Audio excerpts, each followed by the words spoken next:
Boa noite. É com muita alegria e sob a égide do nosso Mestre Jesus que estamos iniciando nossas atividades de hoje. Sejam bem-vindos ao Núcleo Espírita Nosso Lar para mais uma noite de estudo. Nossas palestras são inspiradas no livro Vinha de Luz e o assunto de hoje é relativo ao capítulo 161, que está em Mateus capítulo 5, versículo 20. Nossas palestras estão disponibilizadas no nosso canal do YouTube, Núcleo Espírita Nosso Lar. Inscreva-se e ative o sininho para ser notificado de novas postagens.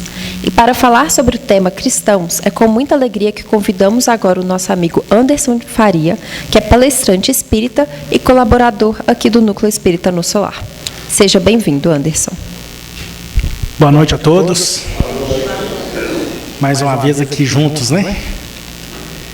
E num tema que eu prometo para vocês, é um tema que vai, pelo menos para mim, mexeu nas minhas estruturas, porque Jesus, Emmanuel, colocou o nome da leitura cristãos, mas ele passa boa parte da leitura falando dos fariseus. Por que será, né? Bom, o versículo, se a vossa justiça não exceder a dos escribas e dos fariseus, de modo algum entrará no reino dos céus. Então aqui a primeira palavra, né, que causa impacto é justiça. E quando falamos de justiça, a primeira coisa que vem na cabeça da gente é tribunais, né? Mas nesse caso não, é o juízo, a virtude. Quer dizer, a virtude, os valores, as nossas necessidades íntimas. Essa é que é a nossa justiça. É a voz que está na nossa consciência e que muitas vezes a gente ignora ao ponto de corrompê-la. Escribas e fariseus eram pessoas que na época de Jesus detinham o poder de interpretar a lei de Deus, a Torá. E isso lhes emprestava muito prestígio. Eles conduziam a vida em sociedade, né? E os fariseus, eles, tantos como os escribas, que são semelhantes aos fariseus, porque os escribas, eles eram pessoas que estavam no templo de Jerusalém, nas sinagogas. Eles eram os responsáveis por interpretar a lei, né, e auxiliar os sacerdotes e demais oficiais da sinagoga a decidirem sobre questões difíceis. E os fariseus, eles tinham um ponto interessante. A lei mosaica, ela tem 613 itens. Quando a gente fala de lei mosaica, vem na cabeça da gente, né, a maior parte de nós, os 10 mandamentos, que foi dado no Êxodo, que está lá no Êxodo, original. Depois tem um outro livro chamado Deuteronômio. Este livro, o próprio nome já indica, a segunda lei. E essa segunda lei era a lei civil, a lei cerimonial, para reduzir aqui, e a lei penal também. O problema dos fariseus é que eles misturavam a lei divina, a lei moral, que estava contida nos 10 mandamentos, que eram leis imperecíveis. Os 10 mandamentos valem até hoje, não vale? Pois é. Mas tem um monte de lei no Deuteronômio que a gente nem entende quando lê. De tão fora, de tão anacrônico, né? Tão fora do nosso tempo que é. e eles colocavam todas essas leis com o mesmo valor. Isso por si só já é um desrespeito à lei divina. Porque a pena para quem trabalhasse no sábado, né, quem deixasse o Shabat, o Shabat na tradição judaica, eles param de trabalhar ao pôr do sol da sexta-feira e só voltam ao pôr do sol do sábado. Se você trabalhasse no Shabat, a pena poderia ser, lembrando, essa é uma lei civil e cerimonial. Ela não é uma lei divina, não está assim, tá guarda o sábado sim. Mas enfim, tinha uma dificuldade. A penalidade, sim, está no Deuteronômio. Quem trabalhasse no Shabat era apedrejado até a morte. Ou seja, a pessoa cometia um erro, né? Pecava, não guardava o sábado, mas aí a pena era matar ele. Vocês concordam comigo que isso já é uma violação da lei divina? Eu mesmo já fui a favor da pena de morte. Até que eu fui estudar o Evangelho, que eu entrei para a doutrina espírita, né? E ninguém morre. Não adianta. O criminoso só muda de plano. Fica livre, até mais livre. Né? Então, essa era a principal dificuldade que Jesus tinha com os fariseus. Eles colocavam o que era fácil de cumprir, o que era fácil de cobrar dos outros, na mesma proporção, na mesma importância da lei divina.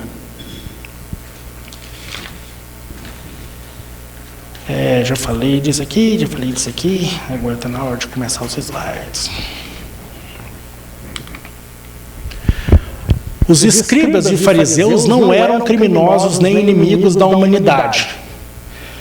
Mas todos já sabemos que não basta ser mal, não basta, é preciso fazer o bem com alegria e sinceridade. E Jesus nos dá esse exemplo. No Evangelho segundo Lucas 16:45, e disse-lhes: Vós sois os que vos justificais a vós mesmos diante dos homens, mas Deus conhece os vossos corações, porque o que entre os homens é elevado, perante Deus é abominação. Mais uma vez, a questão, de preocupar mais com a aparência, isso é o principal problema dos fariseus. O discurso, a fala, o pensamento e a ação não estavam alinhados com a lei divina. Pensavam uma coisa, falavam outra e agiam de outra forma. Ou seja, eram falsos. Não tinha autenticidade no cumprimento que eles tinham da lei. Cumpriam deveres públicos e privados, mas eles cumpriam pela obtenção de prestígio junto à sociedade. Então, a gente vê nos evangelhos que é comum entre eles, somente no Sermão da Montanha, o fato de dar esmola se exibindo, rezar em público, enfim, fazer propaganda de si próprio, Na época não tinha o termo propaganda, mas eles se autopromoviam. E também respeitavam as leis estabelecidas, veneravam a letra, mas desprezavam o espírito da lei. Voltamos àquele ponto, de que as leis, de que eles colocavam as leis mundanas né, no mesmo patamar das leis divinas.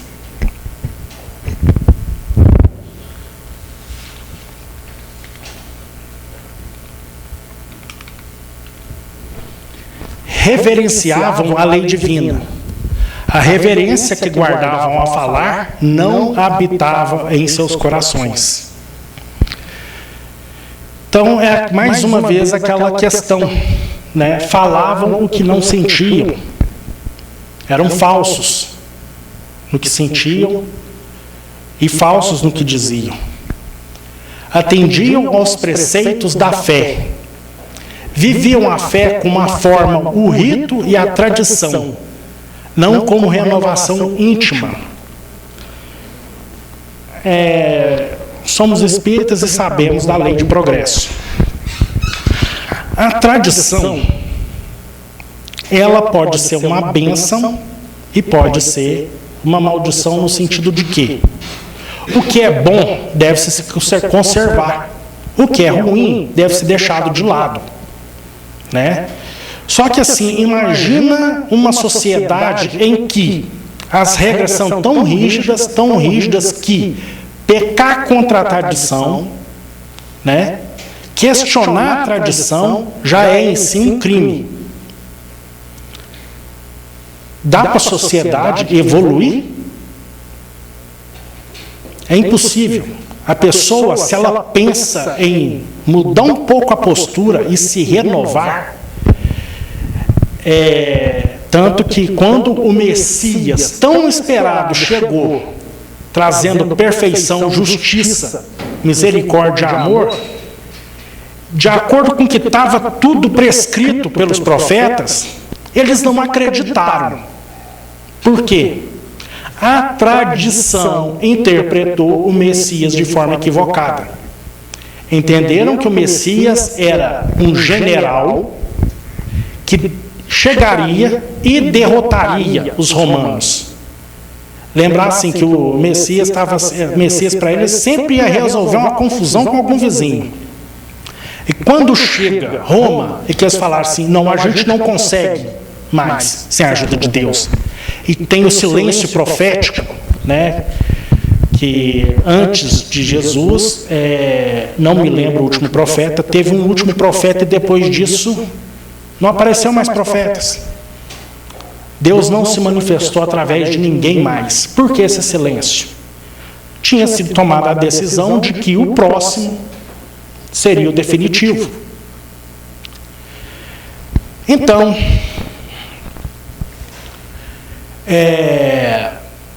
atendiam os perfeitos e jejuavam. Aqui tem uma questão interessante, porque Jesus fala, né? Para quando for jejuar, passar óleo no cabelo e tudo para parecer bem. Porque o que os fariseus faziam? Eles praticamente deformavam o rosto, né, para mostrar a dificuldade que eles estavam. Né? Eles jejuavam, não era para buscar a melhora íntima do sacrifício, né? Mas era para mostrar para todas as pessoas que eles eram piedosos. Agora eu fico imaginando, né? Se anda errado em todo o resto, será que não comia escondido, não? Uma coisa para se pensar, né? Pagavam os impostos. Eles pagavam os impostos, sim, cumpriam os deveres deles, mas tinham uma questão. Eles eram extremamente severos com as pessoas comuns. Cobravam deles, tinha umas franjas, né, que usavam, que eu esqueci o nome também. Se o sujeito não estivesse usando aquilo, ele tinha problema. Se a mulher não estivesse cobrindo o cabelo, ela também teria problema. Então, era assim, uma cobrança e punições severas para aquele do povo que cometesse alguma falha nesse sentido.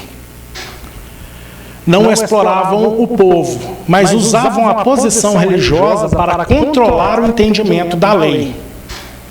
Isso a gente vê, né, na oposição feita a Jesus Cristo.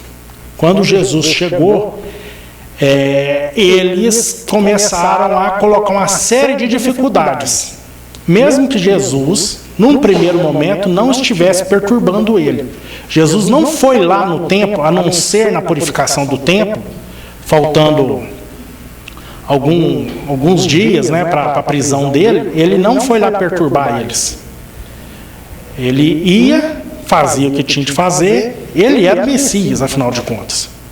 E eles faziam uma bagunça danada com aquilo, porque ele estava descumprindo as 603 leis. O que Jesus quis deixar bem claro para nós que vimos depois é que a lei divina, ela é imperecível, ela é eterna, ela é imutável. As outras leis não, é de acordo com a necessidade do tempo, da época, necessidade do povo. Né? Então, num lugar vão existir uma série de regras, e no outro, aquelas regras são desnecessárias. Né?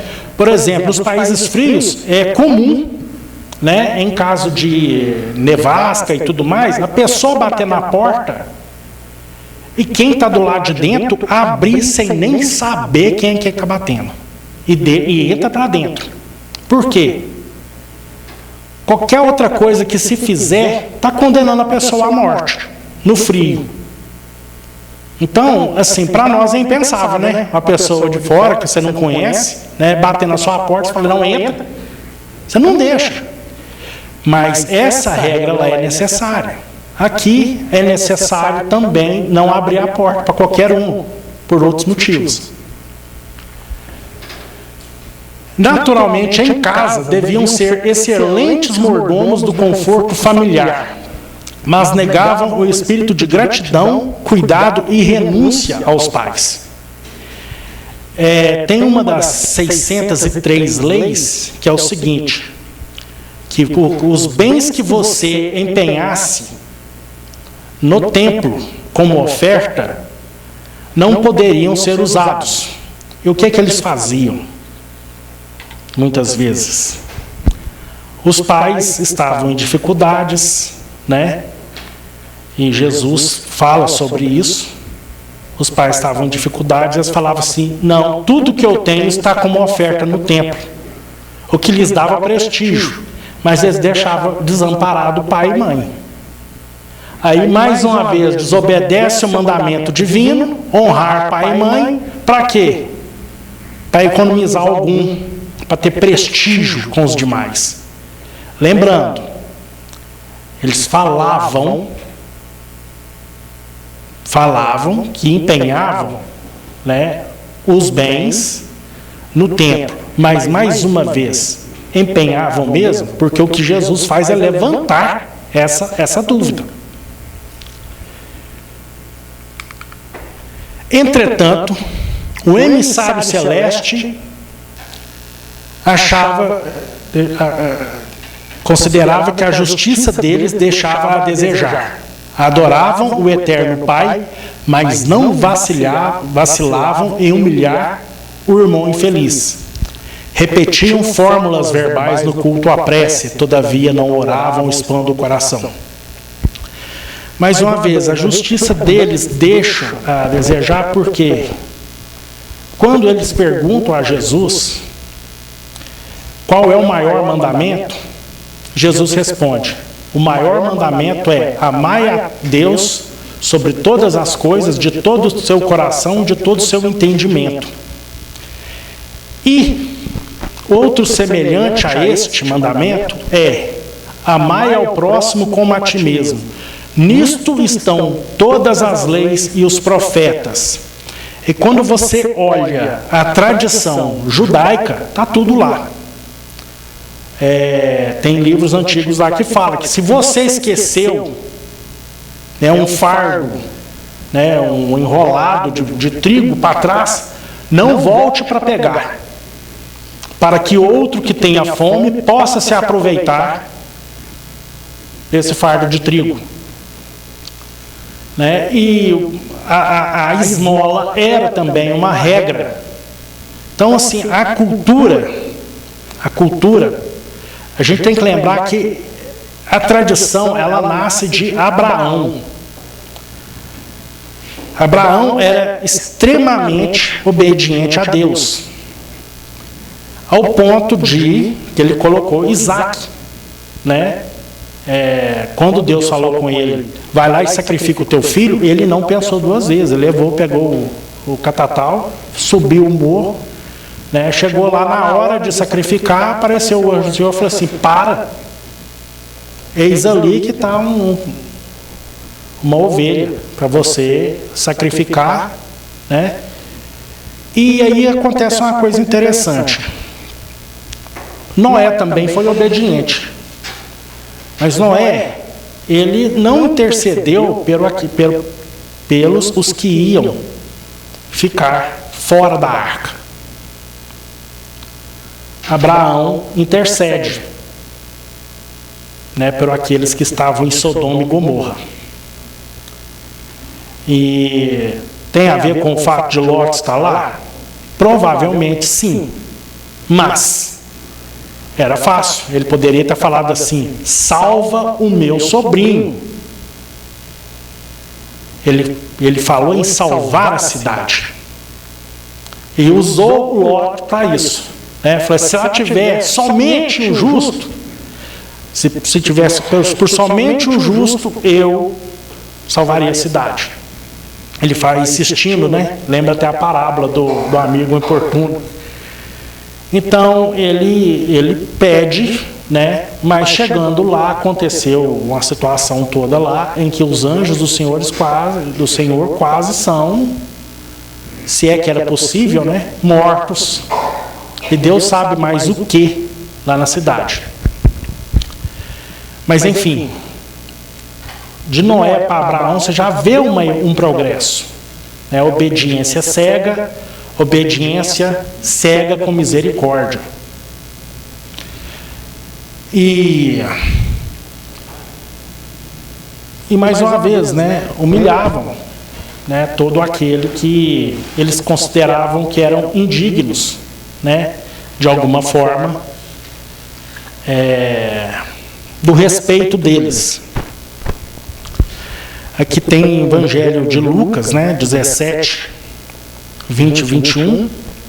E interrogado pelos fariseus sobre quando havia de vir o reino de Deus, respondeu-lhes e disse, o reino de Deus não vem com aparência exterior, nem dirão, ei-lo aqui ou ei-lo ali, porque eis que o reino de Deus está entre vós, ou dentro de vós.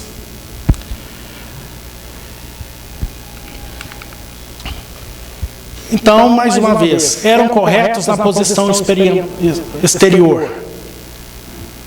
Contudo, não sabiam descer do pedestal do orgulho falso em que se erigiam para ajudar o próximo e desculpá-lo até o próprio sacrifício. Raciocinavam perfeitamente no quadro dos seus interesses pessoais, todavia eram incapazes de sentir a verdadeira fraternidade, suscetível de conduzir os vizinhos ao regaço do Senhor Supremo. Então, aquele, mais uma vez, o orgulho e o egoísmo era a verdadeira lei deles. A lei de Deus estava na boca deles, mas não estava nem no pensamento e nem nas ações.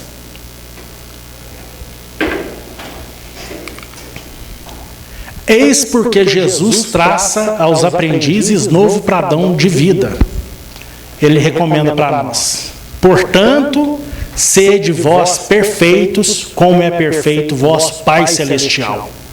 A luz que o Cristo espera de nós não tem raiz na aparência, mas brota da alma que se renova em silêncio.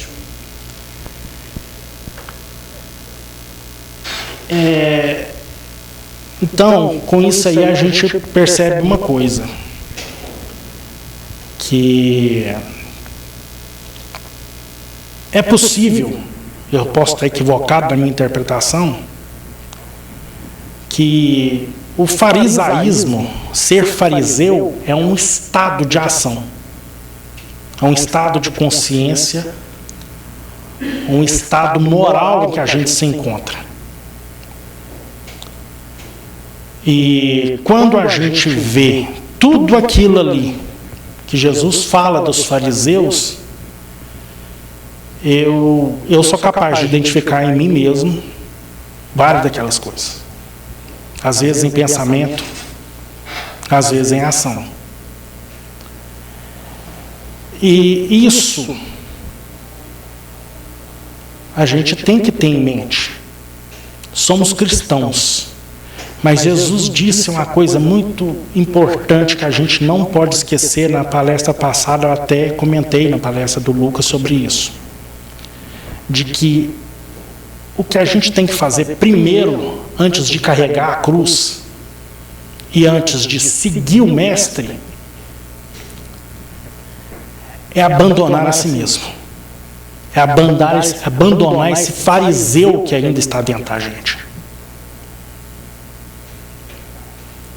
Esse fariseu que nos atrasa, que nos afasta da comunhão com Deus, que nos afasta do bem, que bota preço em tudo o que fazemos, que bota preço na ofensa do outro. Todos nós temos as nossas dificuldades e as teremos durante muito tempo. Muito tempo. Então, chegando agora neste mundo em regeneração, não tenhamos a ilusão de que vai ficar tudo bem do dia para a noite, não. As coisas vão ficar um pouco mais fáceis e já estão um pouco mais fáceis. Só que ainda o fariseu não permite que as boas coisas sejam distribuídas de livre e espontânea vontade, porque não é um governo terrestre, não é um governo de um estado, não é um governo de uma cidade que vai resolver o problema que nós temos de desequilíbrio social. Essa é uma responsabilidade que no Evangelho inteiro Jesus coloca como individual. Então, não é papel do cristão. Aqui mais uma vez eu lembro do que Jesus dizia sobre, quando questionado, sobre o imposto. É justo dar imposto a César? E Jesus responde: dai a César o que é de César e a Deus o que é de Deus. E Deus pede que sejamos solidários e fraternos, que hajamos como irmãos. Então, cada um de nós tem que tomar essa responsabilidade de melhorar o mundo, mas melhorando uma parte só do mundo, porque o resto todo vem junto. É melhorar o íntimo.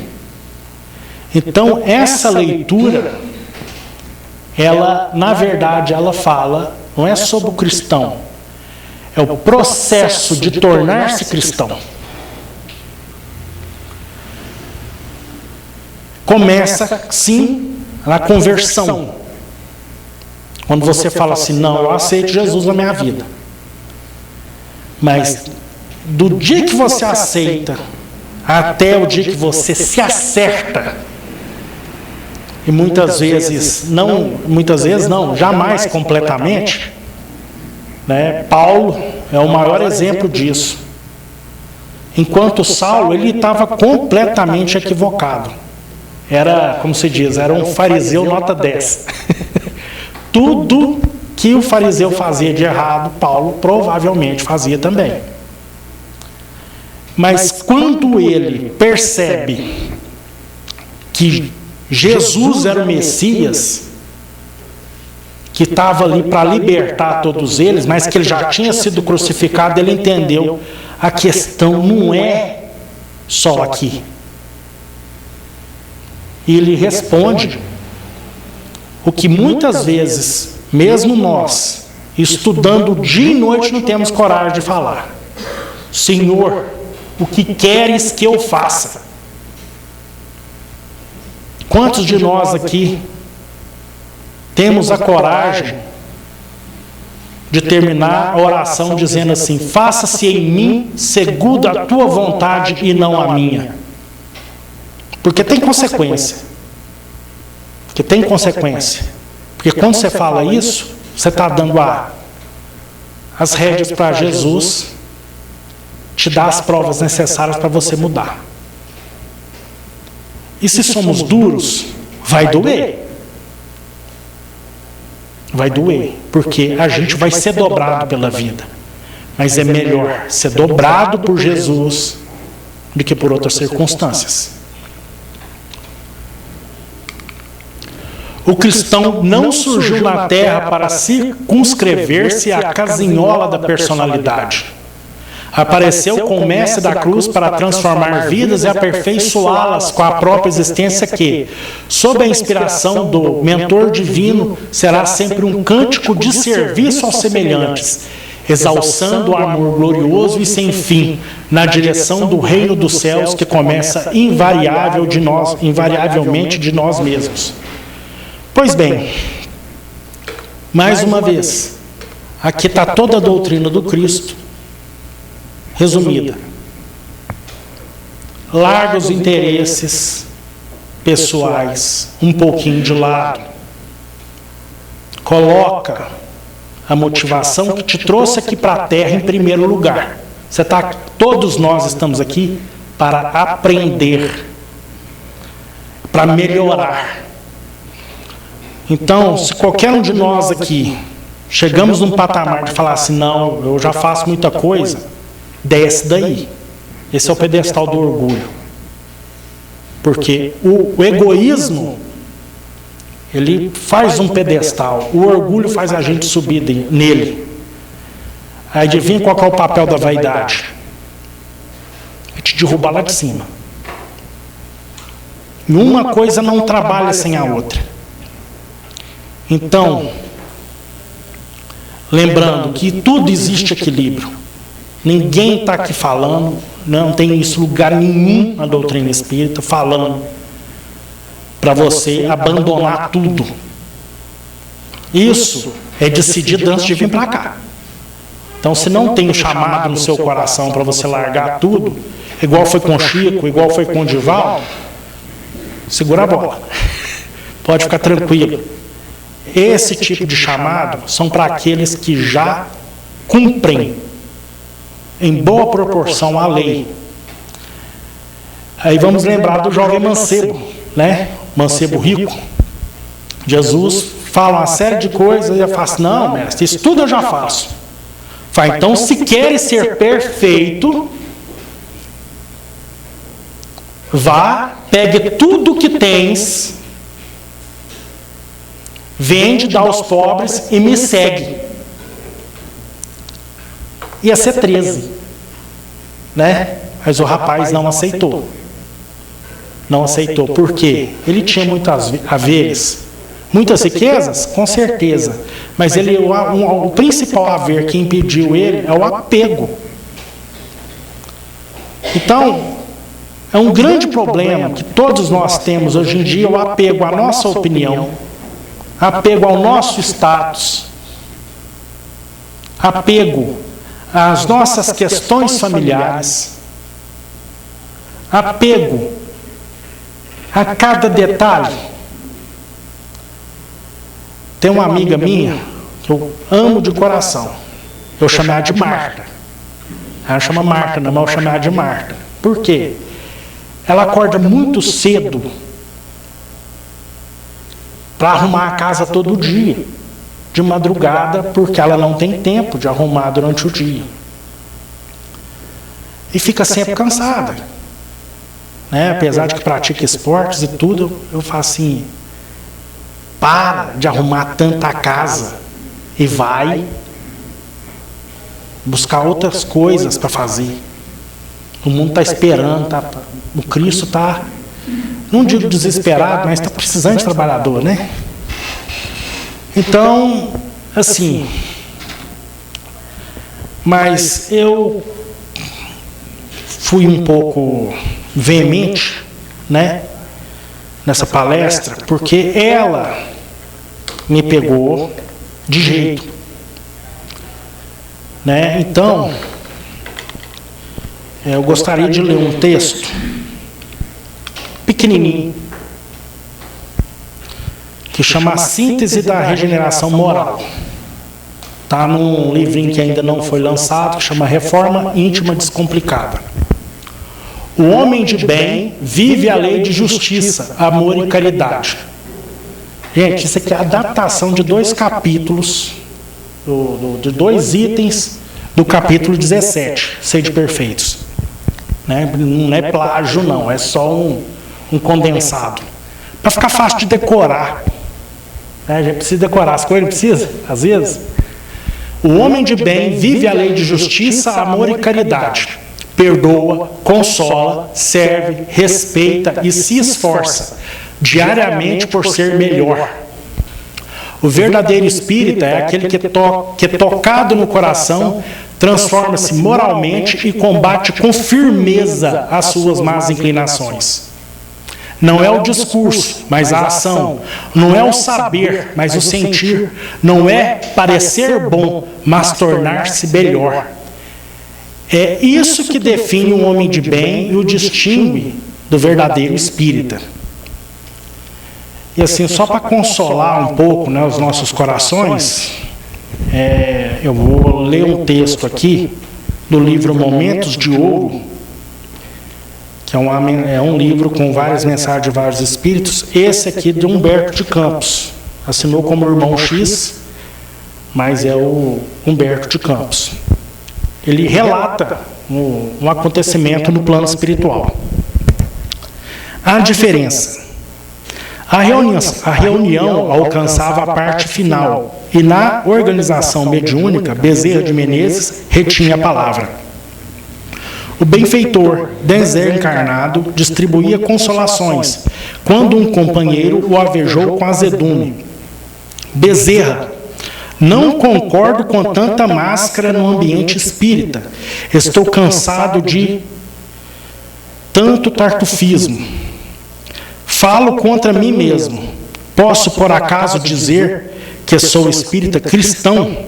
Tartufismo é melindre. Vejo-me fustigado por egoísmo e intolerância, avareza e ciúme. Cometo desatenções e disparates. Reconheço-me frequentemente caído em maledicência e cobiça. Ainda não venci a desconfiança, nem a propensão para ressentir-me. Quando menos espero, chafurdo-me nos erros da vaidade e do orgulho. Involuntariamente articulo ofensas contra o próximo. A ambição mora comigo e, por isso, agrido os meus semelhantes com toda a força de minha brutalidade. A crítica, o despeito, a maldade e a imperfeição me seguem constantemente.